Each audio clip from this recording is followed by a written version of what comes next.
Go for it. Hi. Hi. I was about to ask you how you were doing. But that's not what we're doing today. Let me tell you about my problems this week. Oh, now I gotta think. I'm a straight white male. Let me think through all my problems here. One. All right. This week, I wanted to throw a party with the boys.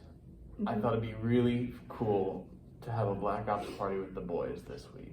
And I texted them all on Sunday night. I was like, hey, Monday night is the night. Be at my place at this time. And we'll do a really, really cool thing called Game Night with the Boys. And I invited them all. And then they all said, maybe. And then only one person showed up. It broke my heart. I'm sorry.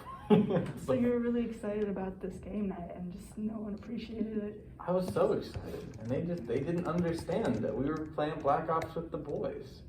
It was going to be really, really cool. Yeah, that must be frustrating. It's very frustrating, yeah.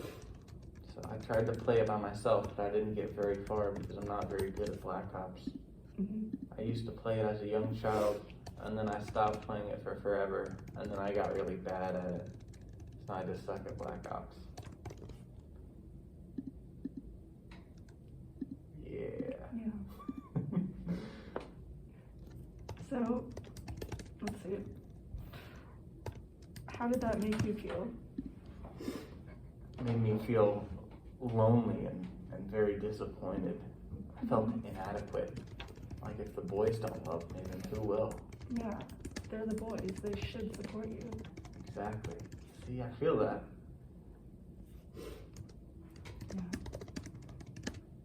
Okay, that's 2 minutes. Thank you! Oh my God. Okay, so I thought you did a really good job restating and validating him.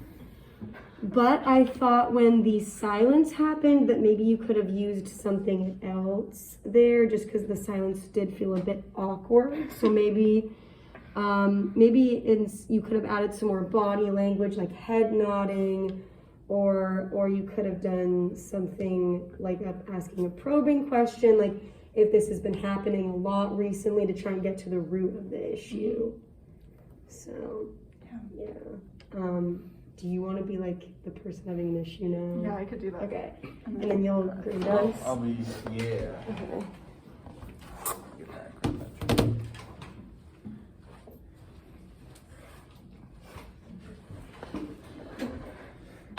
I need to give them the back. I know, okay. Hold on, I got it. Do you have the... Oh, it should be up, yeah. Do you? Oh, it disappeared. What a fool. Hold on, I'm going to refresh your page. And it won't pull up. Alright. Wait, no, it did. Cool. Oh, good. Sick, nasty. And your time begins now. Okay. Okay. Let's see. So how are you? I've been good. I've been stressed lately because I dropped a class because I'm only taking 12 credits now, so I'm just worried that I won't graduate on time, and I don't have like the classes I need for whatever major I'm gonna go into. So yeah, that's been stressful. Yeah, that sounds really stressful. What made you drop the class? It was a class. It was oceanography that I realized I thought it would be like more about the ocean than just like earth science, which I'm not into. Yeah. So just and like the format of the class was like not something. It was all online, so I just wasn't getting anything from it. So I was like, I don't need this. I can take another science class eventually, or maybe online over the summer. Yeah, I was gonna say, will you have the option to take classes online this summer? Yeah, this summer I took classes at a community college over the summer, so I think I'm gonna keep doing that to catch up. How did those classes go? Like, were they easier than the ones at Purdue? And like, did you find them better to manage? Yeah, I signed up for 2 and then I ended up taking one of them because with community college, like, I don't know, the difficulty of the classes varied and it was online, so I found like an online class which was really easy and really like I did learn from it, and it was like a sociology class, so that's cool. So I'll probably keep doing that. Yeah. Oh my god, I had a question, I forgot it. Oh, are you using any mechanisms to like help cope with your stress for the semester? Not, I don't know. I think I'm gonna meet with my advisor soon because I haven't done that like since scheduling classes, and I feel like that would really help. And I don't know, I feel like I've just been like watching TV, doing nothing, Yeah, I can understand. It's hard to find like good coping mechanisms, so it's good that you're trying to do that. and And that's 2 minutes. there you go. Sweet. Mary, I thought you were really good with your minimal encouragers. I thought that you did a really good job of keeping her engaged and asking questions that would further the conversation. I think there's 1 or 2 questions that were phrased more close-ended that you could have switched to open-ended. But overall, super, super good. Sweet.